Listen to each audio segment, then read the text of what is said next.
এক দশকেরও বেশি সময় ধরে বাংলাদেশের দেয়ালে প্রশ্ন ছুড়ে দেওয়ার রহস্যময় চরিত্র সুবোধ এবার ভারতেও সিকিমে মিলেছে সেই পরিচিত গ্রাফিটি। সঙ্গে আগের মতোই এক প্রশ্ন, হবে কি? শিল্পীর পরিচয় এখনো অজানা, তবে প্রতিবাদের ভাষা হয়ে ওঠা এই গ্রাফিটি আবারও আন্তর্জাতিক পরিসরেও নতুন কৌতূহল তৈরি করেছে। কেউ জানে না তার নাম, দেখেনি তার মুখ, তবু এক দশকেরও বেশি সময় ধরে দেয়ালের ভাষায়, প্রতিবাদের রঙে আর সময়ের প্রশ্নে বারবার ফিরে এসেছে একটি চরিত্র, সুবোধ।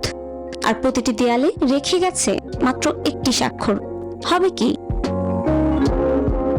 2017 সালে ঢাকার আগারগাঁও, মহাখালী ও পুরাতন বিমানবন্দর এলাকার দেয়ালে আঁকা সুবোধ সিরিজটি প্রথম আলোচনায় আসে। সুবোধ, তুই পালিয়ে যা, এখন সময় পক্ষে না। সুবোধ, কবে হবে ভোর? সুবোধ, তুই ঘুরে দাঁড়া।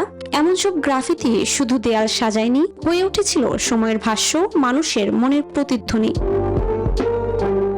প্রতি সপ্তাহে সর্বোচ্চবার বিকাশ পেমেন্টে 50 জন হবেন পেমেন্ট চ্যাম্পিয়ন। জিতে নিন টিভি সহ আকর্ষণীয় সব প্রাইজ। 2024 সালের জুলাই গণ অভ্যুত্থানের পর দিস ইজ মাই মাস্টারপিস গ্রাফিতিতে স্বাধীনতার নতুন প্রতীক হয়ে ওঠে বাংলাদেশের পতাকা আঁকড়ে ধরা এক তরুণী।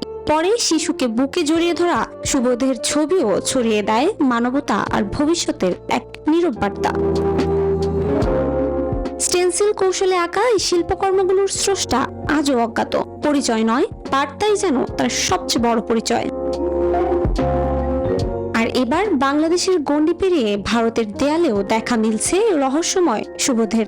ফলে নতুন করে জোরালো হয়েছে প্রশ্ন, এটি কি কেবল একটি গ্রাফিতি, নাকি সীমান্ত পেরিয়ে ছড়িয়ে পড়া প্রতিবাদের এক নীরব ভাষা? সেই উত্তর হয়তো লুকিয়ে আছে শিল্পীর চিরচেনা স্বাক্ষরেই।